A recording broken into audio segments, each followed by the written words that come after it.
नमस्कार दोस्तों, आज हम बात करेंगे इतिहास के शब्दावली की, जो कि हर एक एग्जाम में पूछा जाता है, जो कि बहुत ही इम्पॉर्टेंट है। अगर हम बात करें ददनी प्रथा क्या है, इस प्रथा के अंतर्गत ब्रिटिश व्यापारी भारतीय उत्पादकों को कारीगर और शक्तियों को अग्रिम पेशगी संविदा के रूप में धन दिया करते थे।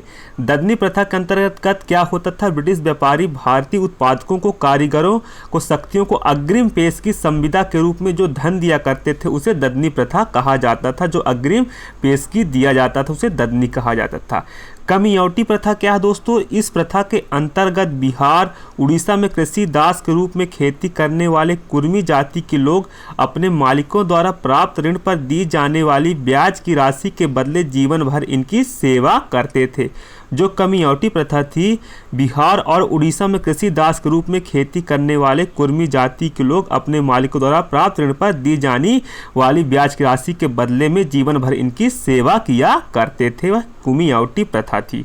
दुबला हाली प्रथा क्या थी दोस्तों, यह प्रथा सूरत में प्रचलित थी। इस प्रथा के अनुसार दुबला हाली भूदास अपनी संपत्ति और स्वयं का संरक्षक अपने मालिकों को मानते थे। इस प्रथा के अनुसार क्या होता था कि दुबला हाली भूदास अपनी संपत्ति और स्वयं का संरक्षक अपने मालिकों को माना करते थे। दुबला हाली प्रथा कहलाता था।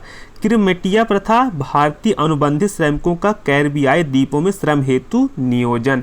जो क्रिमेटिया प्रथा थी इसका हम विस्तार से चर्चा कर लेते हैं। अगर हम बात करें जो क्रिमेटिया प्रथा थी दोस्तों, इसमें क्या होता था, औपनिवेशिक शासन के दौरान बहुत सारे लोगों को काम करने के लिए फिजी, गयाना, वेस्ट इंडीज स्थानों पर ले जाया गया था, जिन्हें बाद में गिरमिटिया कहा जाने लगा। उन्हें एक एग्रीमेंट के तहत ले जाया जाता था। बाद में इसी एग्रीमेंट को यह मजदूर गिरमिट कहने लगे, जिसे आगे चलकर इन मजदूरों को गिरमिटिया मजदूर कहा जाने लगा गया था। एक एग्रीमेंट के तहत मजदूरों को वेस्ट इंडीज ले जाया जाता था, जिसे गिरमिटिया कहा जाने लगा था।